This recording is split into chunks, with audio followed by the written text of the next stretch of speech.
Bible is spoken today. Write this out. Ang sukatan ay ang totoo. Yung salita ng Diyos.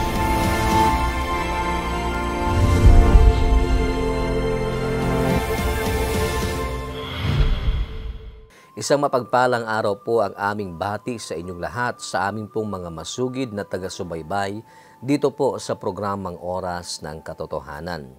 Ang malaman na kayo po ay nariyan at lagi naming nakakasama sa pagbubulay ng salita ng Diyos ang isa sa mga dahilan kung bakit po lubos ang aming kagalakan na kayo po ay mapaglingkuran sa pamamagitan ng programang ito. Ako po ang inyong host, Brother Lyndon Danoob. Purihin po ang pangalan ng ating Panginoon. Buksan po natin ngayon ang ating mga puso sa pagtanggap ng salita ng Diyos. Dito lamang po sa bahagi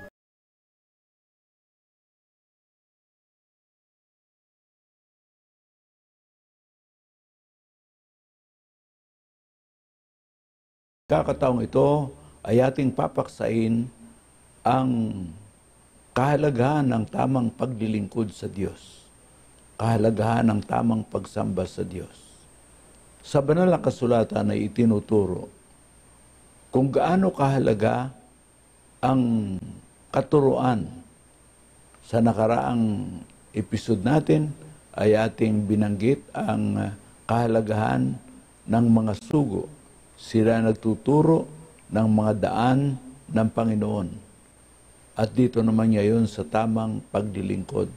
Ang kagalakan o kahalagahan ng tamang paglilingkod. Iyang paglilingkod ay isa sa mga unang utos ng Diyos. Ang mababasa natin sa Ecclesiastes sa pangkat 12 at talatang 12 hanggang 13. At bukod dito, anak ko, maaralan ka tungkol sa paggawa ng maraming aklat ay walang wakas, at ang maraming pag-aaral ay kapaguran ng katawan. Ito ang wakas ng mga bagay. Lahat ay narinig, ikaw ay matakot sa Diyos. Sundin mo ang kanyang mga utos, pagkat ito ang buong katungkulan ng tao. Sa makatuwid, ang isa sa mahalagang utos ng Diyos ay ang paglilingkod. Basahin natin sa mga kautusan. Exodus chapter 20, mula sa verse 1 hanggang sa 7. At sinalita ng Diyos ang lahat ng salitang ito na sinasabi, Ako ang Panginoon mong Diyos na naglabas sa iyo sa lupain ng Ehipto, sa bahay ng pagkaalipin. Huwag kang magkakaroon ng ibang mga Diyos sa harap ko. Huwag kang gagawa para sa iyo ng larawang inanyuan. Unang kawangis man ng anumang anyong nasa itaas sa langit, nang nasa ibaba sa lupa, unang nasa tubig sa ilalim ng lupa. Huwag mong yuyukuran sila o paglilingkuran man sila, sapagkat akong Panginoon mong Diyos ay Diyos na mapanibughuin, na aking dinadalaw ang katampalasanan ng mga magulang sa mga anak, hanggang sa ikatlo at ikaapat na salin ng lahi ng mga napupuot sa akin. At pinagpakitaan ko kayo ng kaawaan, ang libu-libong umibig sa akin at tumutupad ng aking mga utos. Huwag mong babanggitin ang pangalan ng Panginoon mong Diyos sa walang kabuluhan, sapagkat hindi aariin ng Panginoon na walang sala ang bumanggit ng kanyang pangalan sa walang kabuluhan. Ito, mga kapatid, ay mga ilan sa pagtuturo ng tamang paglilingkod sa Diyos. Ang Diyos hindi mo basta paglilingkuran sa gusto mo. Gusto ng Diyos ang dapat sundin. Kaya may mga utos siya. Ang kautusan ay hindi dapat dagdagan at bawasan. Sa banal na kasulatan ay atin pang makikita kung gaano kahalaga ang tamang pagsamba. Basahin natin ito, hindi lamang sa isang tao, kundi sa buong sambahayan.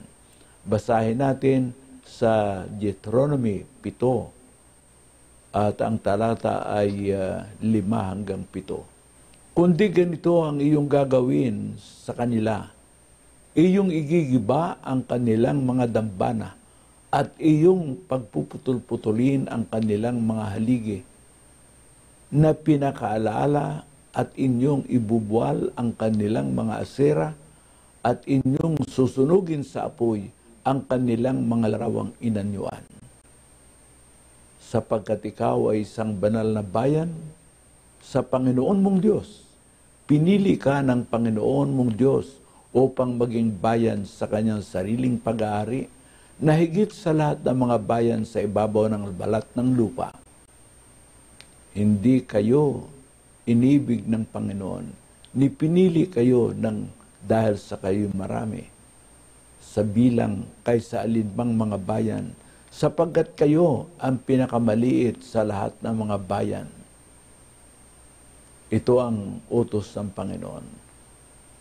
Sila ay bayang banal at hindi dapat sila makipag-ugnay sa mga taong walang pagsunod sa kautusan ng Diyos. Sa mga tuwid, ang pagsamba ay iniutos at binigyan ng kautusan. Labas sa kautusan ng Diyos sa pagsamba ay hindi papayag ang Diyos. Aking sinasaksihan sa bawat taong nakikinig sa mga salita ng hula ng aklat na ito. Kung ang sino man ay magdagdag sa mga ito, ay daragdagan siya ng Diyos ng mga salot na nakasulat sa aklat na ito. Mahigpit ang Diyos sa kautusan at karamihan ito'y pagsamba. Katunayan, ang pagsamba ay paggalang, pagsunod na buong puso at buong pag-iisip sa mga utos ng Diyos. Yan ang pagsamba. Basahin natin ang isa pang kahulugan sa pagsamba. Pagka kayo yung mga pakasama at kayo gumawa sa inyo ng isang larawang inanyuan, nakawangis ng alinmang larawan, nakahawig ng lalaki o babae, nakahawig ng anumang hayop na nasa lupa, nakahawig ng anumang ibong may pakpak na lumilipad sa empapawid, nakahawig ng anumang bagay na umuusad sa lupa, nakahawig ng anumang isda na nasa tubig sa ilalim ng lupa. At baka itingin ang inyong mga mata sa langit, at kung iyong makita ang araw at ang buwan, at ang mga bituin 10 ng buong natatanaw sa langit, ay mabuyo ka, at iyong sambahin at paglingkuran na binabahagi ng Panginoon ninyong Diyos sa lahat ng pinaging bayan na nasa silong ng buong langit. Kaya ang sabi, huwag ninyong gagawin ang anumang inukitang larawan. Kaya you don't see the Lord that He permit people to worship pictures and graven images. Hindi, sapagkat siya'y mapanibughuin. Hindi niya aariing tama yung mali. Ang utos, hindi dapat dagdagan o kaya ay bawasan. Purihin ang Panginoon. Kaya napakahigpit ang Diyos sa tamang pagsamba. Sa banal na kasulatan ng ating mga binasa, sa lumang tipan, sa bagong tipan, basahin natin kung gaano kahigpit. Sa Acts chapter 24, verse 14 to 16, ngunit ito ang ipinapahayag ko sa iyo, na ayon sa daan na kanilang tinatawag na sikta, ay gayon ang paglilingkod ko sa Diyos ng aming mga magulang, na sinasampalatayanan ng lahat ng mga bagay alinsunod sa kautusan at nangasulat sa mga propeta. Ganito kahigpit ang pagsamba ni Pablo sa Diyos.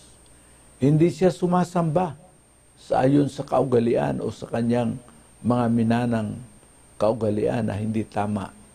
Ang kanyang sinusundan ay ang buong kautusan at mga kaugaliang ipinamana sa kanilang ng kanilang mga magulang sa kanila. Kaya't mahigpit ang tunay na pagsamba. Ngunit hindi lamang mahigpit, mga kapatid, dapat nasundin ng buong puso. Basahin natin kung paano naman ang pagsamba sa Diyos.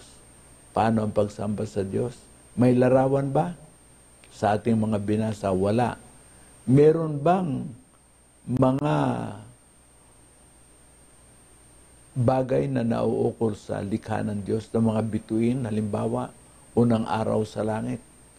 Wala rin. Ngunit higit sa lahat, ano ang pagsamba na hinahanap ng Diyos? Basahin natin sa Roma, pangkat 12, mula sa talatang 1 at 2.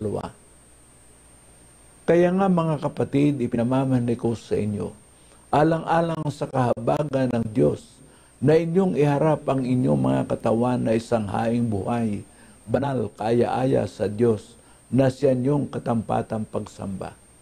Ang pagsamba pala mga kapatid, ay hindi lamang yung ating mga anyo ng pagsamba. Higit sa lahat, ang pagsamba ay hindi lamang anyo, kundi ang ating buong katawan na buhay, buong buhay natin, buong puso, buong pag-iisip ay dapat ihandog sa Diyos.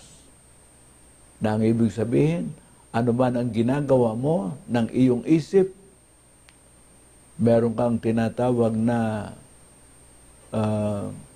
karunungan, ano mang karunungan na nasa iyo, offer that to God. Worship God through your knowledge and improve, or you have a great mind that you have learned. Ihahandog lahat sa Diyos yan, sapagkat ang nagbigay niyan sa atin ay ang Diyos.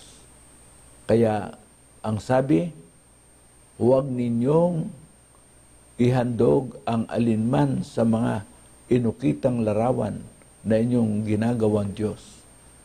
Kaya pagkatapos ng leksyon natin ito, tingnan natin sa banal na kasulatan, at kung yan ay nasa Bible, mahalaga yan. Sa Marcos 7:7, hindi dapat dagdagan o bawasan ang alinmang itinuturo ng kasulatan. Basahin natin, dadapot walang kabuluhan ang pagsamba nila sa akin na nagtuturo ng kanilang pinakaaral na mga utos ng mga tao. Yung palang pagsamba na wala naman sa Biblia, hinakaalamang nila, minana sa kamalian ng kanilang mga magulang, ang sabi, walang kabuluhan. In vain, they do worship me by the teachings and commandments of men. Walang kabuluhan yon. Kaya ang pagsamba ay dapat nagawin ayon sa iniuutos ng Diyos. Ngunit higit sa lahat, hindi lamang ang ating mga sarili ang ating dadalhin sa Diyos. Higit sa lahat, ating wawasakin yung maling pagsamba sa Diyos.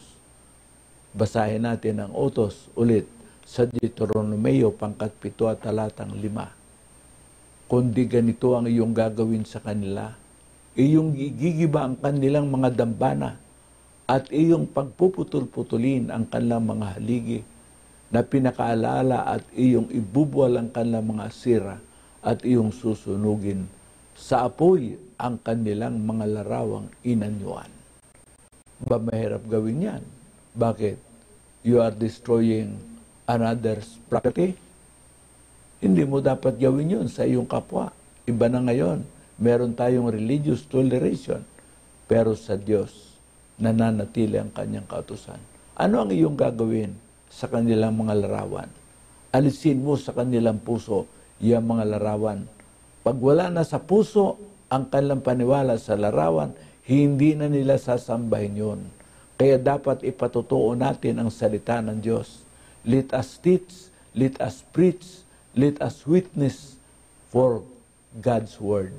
Sapagkat pag yan ay naliwanagan yung tao sa kanyang puso, na mula sa mga utos ng tao ang ginagawa, mula sa mga kaugalian ng tao ang ginagawa, iiwanan niya yon. Yan ngayon ang katuruan natin. Huwag niyong basta gagawin, sirain ang larawan ng hindi inyo. Mahahabla kayo. Mayroong religious toleration ngayon. Sa Israel, ang what is only tolerated is the commandment of God. the Word of God. Sa atin, malaki ang nagagawa ng mga kautusan ng tao. Malaya na ang tao ngayon na magsarili. Ngunit sa Bible, ang ating kalayaan ay yung na kay Kristo. We are free to do the will of Christ. We are not free to destroy the Word of God. We are free only to teach, as Jesus said, "Go ye unto all the nations and teach the gospel to every creature." Purihin ang Panginoon. Kaya sa pagkakataong ito, ano ang bayad ng Diyos o gantimpala sa mga tunay na mananamba? Aklat ayon kay San Juan sa talatang 9:31, nalalaman naming hindi pinapakinggan ng Diyos ang mga makasalanan. Dadapat ko ang sino mang tao ay maging mananamba sa Diyos at ginagawa ang kanyang kalooban, siya'y pakikinggan niya. Ganyan kahalaga ang tamang pagsamba. Ang kanilang mga dalangin ay dinirinig ng Diyos at ang Diyos ay nalulugod sapagkat ang pananampalataya ay bunga ng tamang pakikinig at pagtupad sa kautusan ng Diyos. Sa mga nakikinig ngayon ng salita ng Diyos, una, napakahalaga ang tamang pagsamba sapagkat iniuutos ng Diyos. Ang sabi sa Romans 12, verse 1, ihahandog natin ang ating sarili na pinakahain sa Diyos. At ang sabi, this is your reasonable service. God is a God of reason. You have no right to trespass the Word of God. We are admonished to give ourselves to God. This is our reasonable service. Ano pa ang sabi ng salita ng Diyos? Ang tunay na mananamba, dinirinig ng Diyos ang kanyang mga dalangin. Sino sa inyo ngayon ang magpapahayag na ako ay magiging mananamba ayon sa Espiritu at katotohanan sa makatuwid bagay ang salita ng Diyos? Sa 6:62, my words are spirit and life. I will worship God through this holy word and His holy commandment. I will listen and follow what the Word of God says. Yung mga utos ng tao na kontra sa Diyos, hindi sang-ayon, iaalis ko yan. Ang aking susundan lang. At pag yan ay ginawa nyo, mananalangin ako para sa inyo ngayon, doon sa mga nagtatalaga sa tunay na pagsamba. Amang Diyos, pagpalain mo ang iyong mga anak na ngayon ay nakinig sa paksa na nais mong malaman ng mga tao. Ikaw ay sambahin sa Espiritu at katotohanan. Ikaw ay sambahin ayon sa iyong mga utos at kagalakan. Sa ngalan ni Jesus, Amen.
Ito ng oras ng katotohanan, umaasa po kami na kayo ay pinagpala ng ating Panginoon.